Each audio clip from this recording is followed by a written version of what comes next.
வணக்கம். இப்போது நம்ம கரூர் மாவட்டத்தில் இருக்கிற கரூர் தான்தோன்றி மலை கல்யாண வெங்கட்ரமணர் சுவாமி கோயிலில் தாங்க இருக்கோம். இப்போ அந்த கோயில் தான் நம்ம இப்போ பார்த்துட்ருக்கோம். இந்த கோவிலின் மூலவர் பெயர் திரு கல்யாண வெங்கட்ரமணர், தாயார் பெயர் லக்ஷ்மி. இது கரூர் மாவட்டத்தில் இருக்குங்க. மிகவும் பழமை வாய்ந்த கோயில், அருமையான கோவிலுங்க. இங்கே பார்த்தோம்னா மாசி மகத்திலும் மற்றும் புரட்டாசி மாதத்தில் திருவோணத்திலும் தேரோட்டம் மிகவும் சிறப்பு வாய்ந்ததாக இருக்கும் மற்றும் அது ரொம்ப விசேஷமாக நடைபெறுங்க. அதாவது ஒரு சின்னஞ்சிறு பக்தனுக்காக பகவான் அருள் பாலித்த ஸ்தலமாக இது கருதப்படுகிறது. தானே தோன்றிய திரு கல்யாண வெங்கட்ரமணர் சுவாமி ஆகும். திருமண தடை ஏற்பட்டவர்கள், எப்பொழுதும் தடை என்று ஏற்படுகிறவர்கள் இங்கே பிரார்த்தனை செய்தால் கண்டிப்பாக திருமணம் நடைபெறும் மற்றும் குழந்தை பாக்கியம் கிடைக்கும் மற்றும் கல்வியில் சிறந்து விளங்கலாம் என்பது நம்பிக்கை. இந்த கோவிலோட சிறப்பு என்னென்னா, அதாவது வரலாறு என்ன அப்படின்னா, சோழருடைய காலத்தில், சோழர் மன்னர் ஆண்டு வந்த காலத்தில் அவருடைய அரசவையில் ஒரு புலவர் இருந்தாராம். அந்த புலவருக்கும் மனைவிக்கும் வெகு நாட்களாக குழந்தை இல்லை. அதாவது அந்த புலவருடைய மனைவி என்ன செய்தாராம், திருப்பதிக்கு நான் வருகிறேன், எனக்கு குழந்தை பிறந்தால் அந்த குழந்தைக்கு 5 வயது பூர்த்தியான பிறகு திருப்பதிக்கு நான் முடி காணிக்கையாக கொடுக்கிறேன் என்று புலவருடைய மனைவி வெங்கடேச பெருமாளை திருப்பதிக்கு நான் வருகிறேன் என்று வேண்டிக் கொண்டாராம். ஆனால் அந்த புலவர் மிகுந்த சிவபக்தன் ஆவார். சிவனையே நம்பி மனம் உருகி வேண்டிக் கொண்டு மிகுந்த சிவபக்தன் ஆவார்.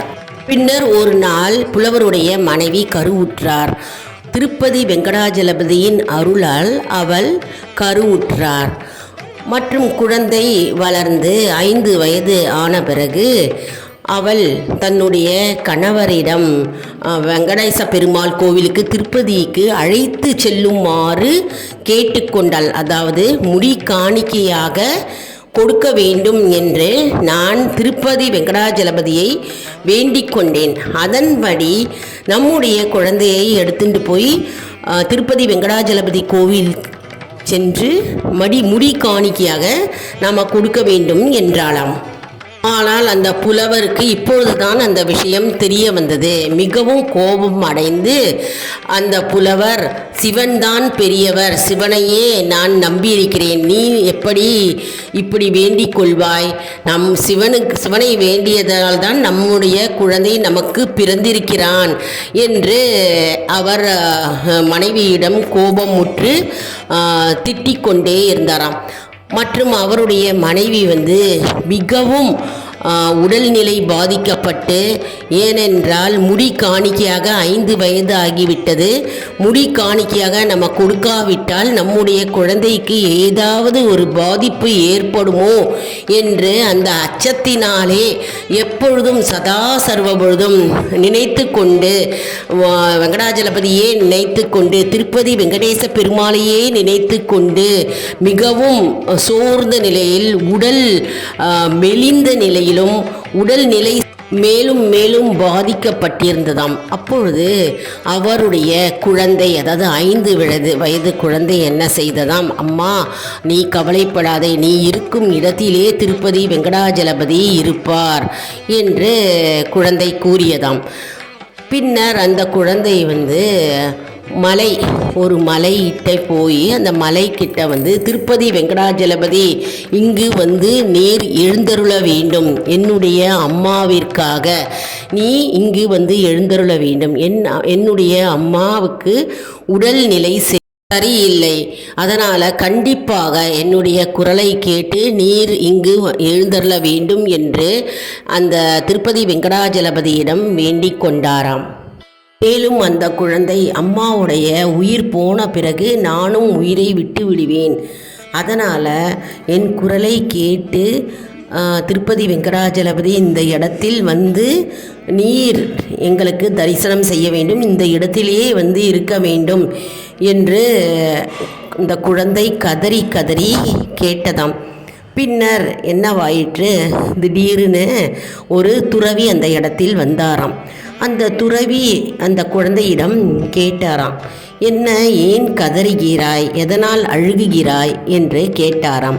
அப்பொழுது அந்த குழந்தை, இந்த மாதிரி என்னுடைய அம்மா உடல்நிலை சரியாகவில்லை, மிகவும் பாதிப்பான நிலையில் உள்ளார், மற்றும் திருப்பதிக்கு என்னுடைய அப்பா எங்களை கூட்டிக்கிட்டு போக முடியாத நிலையில் உள்ளார் என்று இந்த கதையை கூறினாராம். இதை கேட்ட துறவி, இவ்வளவுதானா, இந்த இடத்திலேயே வெங்கடாஜலபதி வருவார், நீ கவலைப்படாதே, நீயும் நானும் சேர்ந்து இங்கு ஒரு கோவிலை அமைப்போம் என்றாராம்.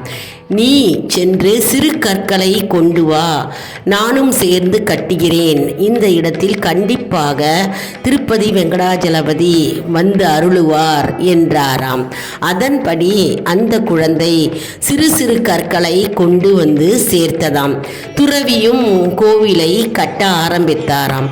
மாலை சந்தி வேளை வந்துவிட்டது, இருட்டும் ஆகிவிட்டது. பின்னர் இரவு நேரம் வந்த பிறகு இந்த குழந்தை சோகத்துடன் நாளைக்கு கற்களை கொண்டு வந்து நான் சேர்க்கிறேன் என்று சென்று விட்டாராம். பின்னர் காலையில் வந்து பார்க்கும்போது அந்த துறவி இல்லையாம். பின்னர் இந்த செய்தி சோழ மன்னரின் காதில் விழுந்ததாம். சோழ மன்னர் கட்டளையிட்டாராம், அந்த குழந்தையை கொன்று வா. எப்படி இந்த இடத்தில் என்னை கேட்காமல், எனக்கு தெரியாமல் கோவில் கட்டப்பட்டது, யார் இந்த கோவிலை கட்டினார் என்று சோழ மன்னர் கோபித்து அந்த குழந்தையை கொன்று வர வேண்டும் என்று உத்தரவிட்டாராம்.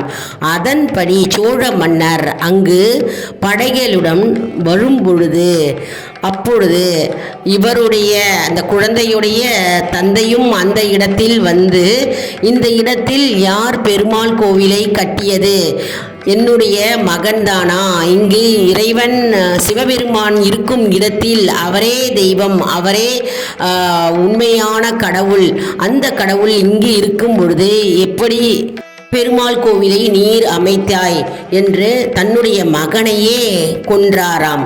அப்பொழுது திடீர் என்று அந்த இடத்தில் தானே தோன்றிய திரு கல்யாண வெங்கட்ரமணர் சுவாமி எழுந்தருளினாராம். அப்பொழுது கல்யாண வெங்கட்ரமணர் சுவாமி, எப்பொழுதும் நான் லக்ஷ்மியுடன் இங்கு நான் எழுந்தருளுவேன் என்று கூறி அந்த மகனை உயிர்ப்பித்தாராம்.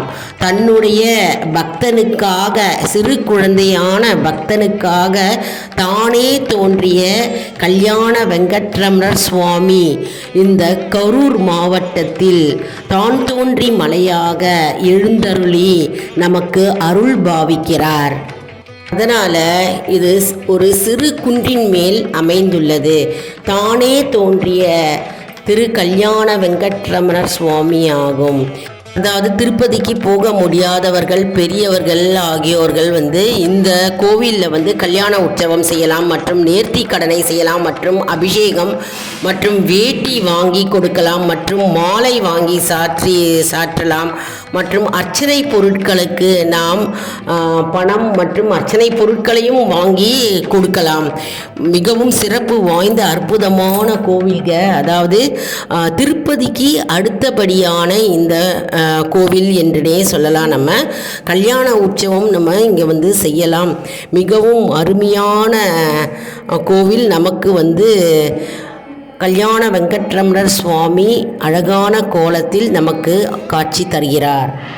பிரம்மாண்ட கோலம் கொண்ட பெருமாள், இவருடைய மார்பில் லக்ஷ்மி இருப்பார். அதனால் இவருக்கு கல்யாண வெங்கட்ரமணர் சுவாமி என்று பெயர் வந்தது. இந்த கோவில் 12ஆம் நூற்றாண்டை சேர்ந்த கோவிலாகும். இந்த கோவிலில் இன்னொரு சிறப்பும் இருக்குங்க, இன்னொரு வரலாறும் இருக்குது. அதாவது வைகுண்ட பெருமானை தரிசிப்பதற்காக வாயு பகவான் வந்தாராம். அப்பொழுது நிலை வாசலில் இருக்கும் ஆதிசேஷன் உள்ள விடவில்லையாம். அதனால் வாயு பகவானுக்கும் ஆதிசேஷனுக்கும் மிகுந்த சண்டை ஏற்பட்டு போட்டி ஏற்பட்டதாம். யார் பெரியது என்ற போட்டி ஏற்பட்டதாம். அப்பொழுது ஆதிசேஷன் அந்த வேங்கட மலையையே சுற்றி இறுக பிடித்து சுற்றி கொண்டாராம். மற்றும் வாயு பகவான் மிகுந்த காற்றுடன், அதாவது மலையை சாய்க்கும் அளவிற்கு பலசாலி, தான் பலசாலி என்ற போட்டி இருவருக்கும் வலு பெற்றதாம். அப்பொழுது சிறிது நேரம் கழித்து இந்த இரு போட்டிக்கு இடையே இறுக பிடித்து, அதாவது ஆதிசேஷனும் மற்றும் வாயு பகவானும் இருவரும் சேர்ந்து அந்த மலையையே, வேங்கட மலையையே இறுக பிடித்து கொண்டு கடும் போட்டி நிலவிய போது சிறு பாறைகள் கரூர் என்ற ஊரில் விழுந்ததாம். அதுவே கல்யாண வெங்கட்ரமண சுவாமி கோவில் என்று தான் தோன்றிய மலை என்று உருவாகியது. அதாவது அந்த மலைக்கும் மகிமை உண்டாக்க வேண்டும் என்று மணிவண்ணன் நினைத்தார். எவ்வளவு அருமையான கதை பாருங்கள். அதாவது ஆதிசேஷனுக்கும் வாயு பகவானுக்கும் ஏற்பட்ட போட்டியினால் அந்த வேங்கட மலையின் சிறு சிறு பாறைகள் உதிரிகளாக கொங்கு நாட்டுக்கு அருகே உள்ள கரூர் ஊரில் விழுந்ததால் அங்கு அந்த பாறைக்கும் மகிமை உண்டாக வேண்டும் என்ற ஒரு சிறு விளையாட்டலை விளையாடியிருக்கிறார் வெங்கடநாதர். இந்த மலையில் பெருமாள் தானே தோன்றியதால் இவருக்கு கல்யாண வெங்கட்ரமணர் சுவாமி மற்றும் தான் தோன்றி மலை கல்யாண வெங்கட்ரமணர் சுவாமி என்று பெயர் வந்தது. என்ன அன்பர்களே, இந்த வீடியோ உங்களுக்கு மிகவும் பயனுள்ளதாக இருக்கும் என்று நான் நம்புகிறேன். இந்த வீடியோவுக்கு ஒரு லைக் கொடுங்க. இதை மற்றவர்களுக்கும் ஷேர் செய்யுங்கள், அவர்களும் பயனடையட்டும். மேலும் ஆல் இன் ஒன் ஜோன் அன்பர்களுக்கு ஒரு அன்பான வேண்டுகோள்.